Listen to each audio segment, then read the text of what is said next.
जब नमक का नया विभाग बना और ईश्वर प्रदत्त वस्तु के व्यवहार करने का निषेध हो गया तो लोग चोरी छिपे इसका व्यापार करने लगे। अनेक प्रकार के छल प्रपंचों का सूत्रपात हुआ। कोई घूस से काम निकालता था, कोई चालाकी से। अधिकारियों के पौ 12 थे।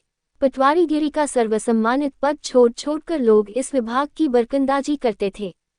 इसके दारोगा पद के लिए तो वकीलों का भी जी ललचाता था।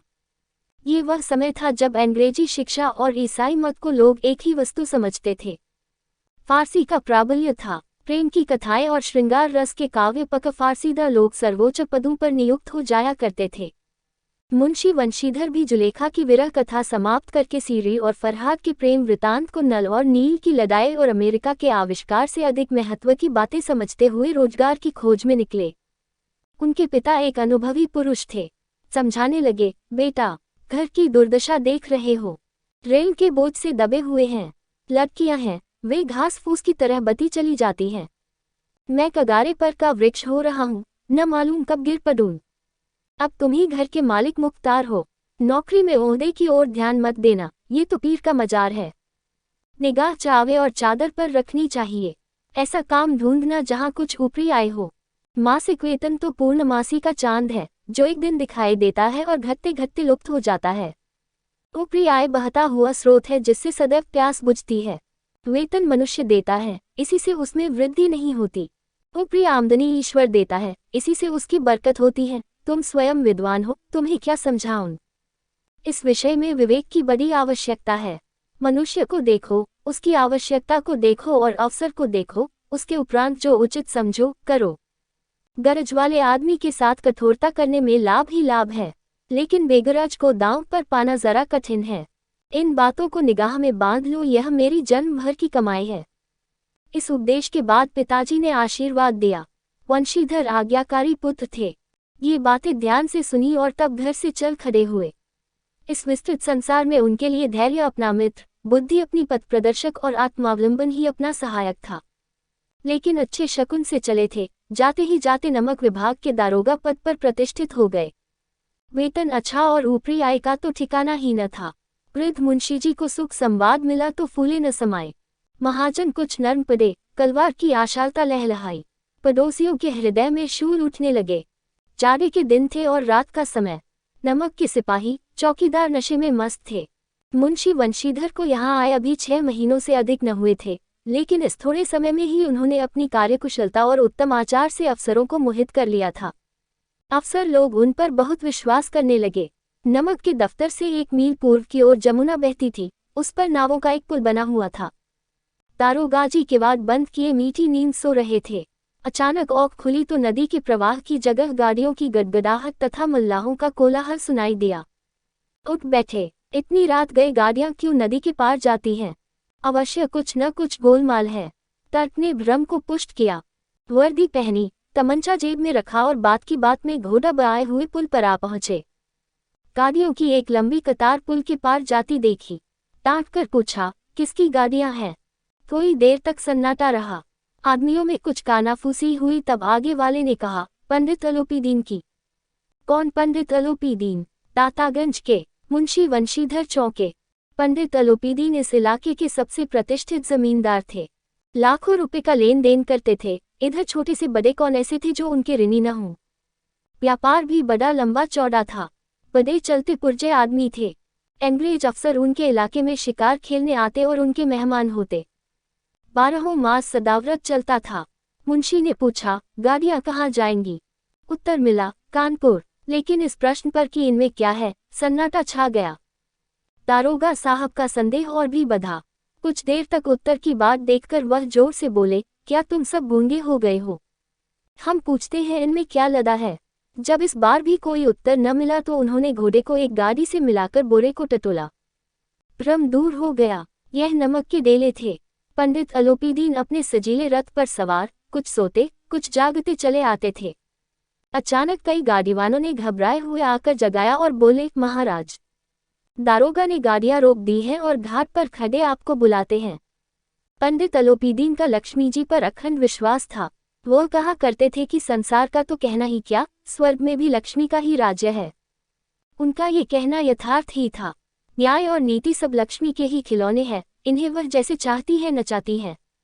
लेटे ही लेटे गर्व से बोले, चलो हम आते हैं। ये कहकर पंडित जी ने बड़ी निश्चिंतता से पान के बीड़े लगाकर खाए। फिर लिहाफ ओढ़े हुए दारोगा के पास आकर बोले, बाबूजी आशीर्वाद कहिए, हमसे ऐसा कौन सा अपराध हुआ कि गाड़ियां रोक दी गईं? हम ब्राह्मणों पर तो आपकी कृपा दृष्टि रहनी चाहिए। वंशीधर रुखाई से बोले, सरकारी हुक्म। पम अलोपीदीन ने हंसकर कहा, हम सरकारी हुक्म को नहीं जानते और न सरकार को। हमारे सरकार तो आप ही हैं। हमारा और आपका तो घर का मामला है, हम कभी आपसे बाहर हो सकते हैं। आपने व्यर्थ का कष्ट उठाया। ये हो नहीं सकता कि इधर से जाएं और इस घाट के देवता को भेंट न जावे। मैं तो आपकी सेवा में स्वयं ही आ रहा था। वंशीधर पर ऐश्वर्य की मोहिनी वंशी का कुछ प्रभाव न पड़ा। ईमानदारी की नई उमंग थी। तड़क कर बोले, हम उन नमकहरामों में नहीं हैं जो कौड़ियों पर अपना ईमान बेचते फिरते हैं। आप इस समय हिरासत में हैं। आपको कायदे के अनुसार चलान होगा। बस मुझे अधिक बातों की फुर्सत नहीं है। जमादार बदलू सिंह, तुम इन्हें हिरासत में ले चलो, मैं हुक्म देता हूँ। पम अलोपीदीन स्तंभित हो गए। गाड़ीवानों में हलचल मच गई। पंडित जी के जीवन में कदाचित ये पहला ही अवसर था कि पंडित जी को ऐसी कठोर बातें सुननी पईं। बदलू सिंह आगे बढ़ा, किंतु रोग के मारे ये साहस न हुआ कि उनका हाथ पकड़ सके। पंडित जी ने धर्म को धन का ऐसा निरादर करते कभी न देखा था। विचार किया कि यह अभी उद्दंड लड़का है, माया मोह के जाल में अभी नहीं पड़ा, अलहड़ है, झिझकता है। बहुत दीनभाव से बोले, बाबू साहब ऐसा न कीजिए, हम मिट जाएंगे। इज्जत धूल में मिल जाएगी। हमारा अपमान करने से आपके हाथ क्या आएगा? हम किसी तरह आपसे बाहर थोड़े ही हैं। वंशीधर ने कठोर स्वर में कहा, हम ऐसी बातें नहीं सुनना चाहते। अलोपीदीन ने जिस सहारे को चट्टान समझ रखा था, वह पैरों के नीचे खिसकता हुआ मालूम हुआ। स्वाभिमान और धन ऐश्वर्य की कड़ी चोट लगी, किंतु अभी तक धन की सांख्यिक शक्ति का पूरा भरोसा था। अपने मुख्तार से बोले, लालाजी 1000 के नोट बाबू साहब की भेंट करो, आप इस समय भूखे सिंह हो रहे हैं। वंशीधर ने गर्म होकर कहा, 1000 नहीं, 1,00,000 भी मुझे सच्चे मार्ग से नहीं हटा सकते। धर्म की इस बुद्धिहीन दृढ़ता और देव दुर्लभ त्याग पर मन बहुत झुंझलाया। अब दोनों शक्तियों में संग्राम होने लगा। धन ने उछल उछलकर आक्रमण करने शुरू किए।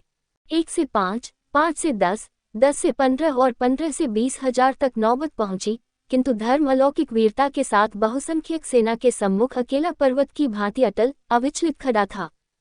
अलोपीदीन निराश होकर बोले, अब इससे अधिक मेरा साहस नहीं, आगे आपको अधिकार है। वंशीधर ने अपने जमादार को ललकारा। बदलू सिंह मन में दारोगाजी को गालियां देता हुआ पंडित अलोपीदीन की ओर बढ़ा। पंडित जी घबराकर 2-3 कदम पीछे हट गए। अत्यंत दीनता से बोले, बाबू साहब ईश्वर के लिए मुझ पर दया कीजिए, मैं 25,000 पर निपटारा करने का तैयार हूँ। असंभव बात है, 30,000 पर किसी तरह भी संभव नहीं। क्या 40,000 पर भी नहीं? 40,000 नहीं, 40 लाख पर भी असंभव है। बदलू सिंह, इस आदमी को हिरासत में ले लो। अब मैं एक शब्द भी नहीं सुनना चाहता। धर्म ने धन को पैरों तले कुचल डाला। अलोपीदीन ने एक हृष्ट-पुष्ट मनुष्य को हथकड़ियां लिए हुए अपनी तरफ आते देखा। चारों ओर निराश और कातर दृष्टि से देखने लगे। इसके बाद मूर्छित होकर गिर पड़े। दुनिया सोती थी पर दुनिया की जीभ जागती थी। सवेरे देखिए तो बालक वृद्ध सबके मुंह से यही बात सुनाई देती थी। जिसे देखिए वही पंडित जी के इस व्यवहार पर टीका टिप्पणी कर रहा था। निंदा की बौछारें हो रही थी, मानो संसार से अब पापी का पाप कट गया। पानी को दूध के नाम से बेचने वाला ग्वाला, कल्पित रोजनामचे भरने वाले अधिकारी वर्ग, रेल में बिना टिकट सफर करने वाले बाबू लोग, जाली दस्तावेज बनाने वाले सेठ और साकार, ये सब के सब देवताओं की भांति गर्दनें चला रहे थे। जब दूसरे दिन पंडित अलोपीदीन अभियुक्त होकर कांस्टेबलों के साथ, हाथों में हथकड़ियां, हृदय में ग्लानि और क्षोभ भरे, लज्जा से गर्दन झुकाए अदालत की तरफ चले तो सारे शहर में हलचल मच गई। मेलों में कदाचित औखें इतनी व्यग्र न होती होंगी। भीड़ के मारे छत और दीवार में कोई भेद न रहा, किंतु अदालत में पहुंचने की देर थी। पम अलोपीदीन इस अगाध वन के सिंह थे। अधिकारी वर्ग उनके भक्त, अमले उनके सेवक, वकील मुख्तार उनके आज्ञा पालक और अरदली, चपरासी तथा चौकीदार तो उनके बिना मोल के गुलाम थे। उन्हें देखते ही लोग चारों तरफ से दौड़े। सभी लोग विस्मित हो रहे थे, इसलिए नहीं कि अलोपीदीन ने ये कर्म किया, बल्कि इसलिए कि वह कानून के पंजे में कैसे आए। ऐसा मनुष्य जिसके पास असाध्य साधन करने वाला धन और अनन्य वाचालता हो, वह क्यों कानून के पंजे में आए? प्रत्येक मनुष्य उनसे सहानुभूति प्रकट करता था। बड़ी तत्परता से इस आक्रमण को रोकने के निमित्त वकीलों की एक सेना तैयार की गई। न्याय के मैदान में धर्म और धन में युद्ध ठन गया। वंशीधर चुपचाप खड़े थे। उनके पास सत्य के सिवा न कोई बल था, न स्पष्ट भाषण के अतिरिक्त कोई शस्त्र। गवाह थे, किंतु लोभ से डांवाडोल। यहाँ तक कि मुंशीजी को न्याय भी अपनी ओर कुछ खींचा हुआ दिख पड़ता था। वह न्याय का दरबार था, परंतु उसके कर्मचारियों पर पक्षपात का नशा छाया हुआ था। किंतु पक्षपात और न्याय का क्या मेल? जहाँ पक्षपात हो, वहाँ न्याय की कल्पना नहीं की जा सकती। मुकदमा शीघ्र ही समाप्त हो गया।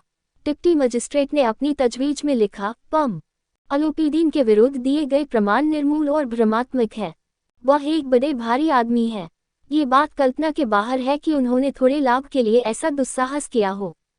यद्यपि नमक के दरोगा मुंशी वंशीधर का अधिक दोष नहीं है, लेकिन यह बड़े खेद की बात है कि उसकी उद्दंडता और विचारहीनता के कारण एक भलेमान उसको कष्ट झेलना पड़ा।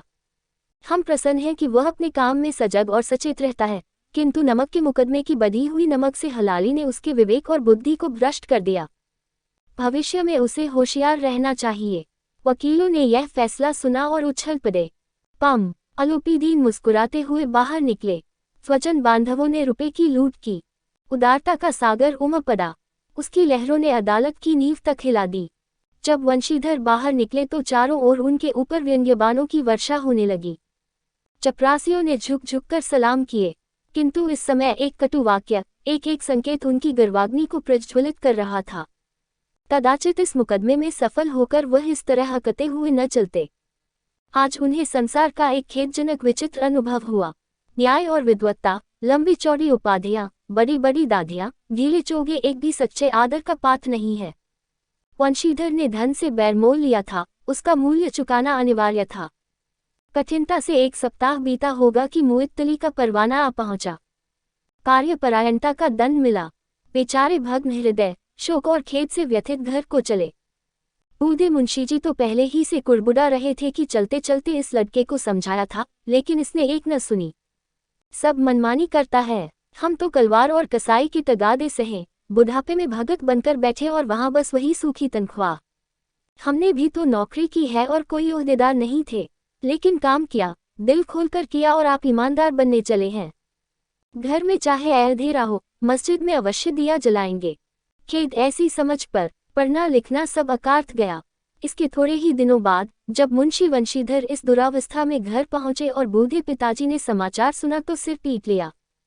बोले, जी चाहता है कि तुम्हारा और अपना सिर फोड़ लूं। बहुत देर तक पछता पछताकर हाथ मलते रहे। क्रोध में कुछ कठोर बातें भी कही और यदि वंशीधर वहां से टल न जाता तो अवश्य ही यह क्रोध विकट रूप धारण करता। वृद्ध माता को भी दुख हुआ। जगन्नाथ और रामेश्वर यात्रा की कामनाएं मिट्टी में मिल गईं। पत्नी ने कई दिनों तक सीधे मुंह बात तक नहीं की। इसी प्रकार एक सप्ताह बीत गया। सांध्य का समय था। बूढ़े मुंशीजी बैठे बैठे राम नाम की माला जप रहे थे। इसी समय उनके द्वार पर सजा हुआ रथ आकर रुका। हरे और गुलाबी पर्दे, पछिए बैलों की जोड़ी, उनकी गर्दन में नीले धागे, सींग पीतल से जड़े हुए। कई नौकर लाठियां कंधों पर रखे साथ थे। मुंशीजी अगवानी को दौड़े देखा तो पंडित अलोपीदीन है। झुककर दंडवत की और लल्लो चप्पो की बातें करने लगे। हमारा भाग्य उदय हुआ जो आपके चरण इस द्वार पर आए। आप हमारे पूज्य देवता हैं, आपको कौन सा मुंह दिखावे, मुंह में तो कालिख लगी हुई है। किंतु क्या करें, लड़का अभागा कपूत है, नहीं तो आपसे क्या मुंह छिपाना पड़ता। ईश्वर निस्संतान चाहे रखे पर ऐसी संतान न दे। अलोपीदीन ने कहा, नहीं भाई साहब, ऐसा न कहिए। मुंशीजी ने चकित होकर कहा, ऐसी संतान को और क्या कर। अलोपीदीन ने वात्सल्यपूर्ण स्वर में कहा, कुलतिलक और पुरखों की कीर्ति उज्ज्वल करने वाले संसार में ऐसे कितने धर्मपरायण मनुष्य हैं जो धर्म पर अपना सब कुछ अर्पण कर सकें। अलोपीदीन ने वंशीधर से कहा, दरोगा जी, इसे खुशामद न समझे। खुशामद करने के लिए मुझे इतना कष्ट उठाने की जरूरत न थी। उस रात को आपने अपने अधिकार बल से अपनी हिरासत में लिया था, किंतु आज मैं स्वेच्छा से आपकी हिरासत में आया हूँ। मैंने हजारों रईस और अमीर देखे, हजारों उच्च पदाधिकारियों से काम पड़ा, किंतु परास्त किया तो आपने। मैंने सबको अपना और अपने धन का गुलाम बनाकर छोड़ दिया। मुझे आज्ञा दीजिए कि आपसे कुछ विनय करूं। वंशीधर ने अलोपीदीन को आते देखा तो उठकर सत्कार किया, किंतु स्वाभिमान सहित। समझ गए कि यह महाशय मुझे लज्जित करने और जलाने आए हैं। क्षमा प्रार्थना की चेष्टा नहीं की, वरन उन्हें अपने पिता की यह ठाकुर सुहाती की बात असह्य सी प्रतीत हुई। पर पंडित जी की बातें सुनी तो मन की मैल मिट गई। पंडित जी की ओर उठती हुई दृष्टि से देखा, सद्भाव झलक रहा था। गर्व ने अब लज्जा के सामने सिर झुका दिया। शर्माते हुए बोले, यह आपकी उदारता है जो ऐसा कहते हैं। मुझसे जो कुछ अभिनय हुई है उसे क्षमा कीजिए।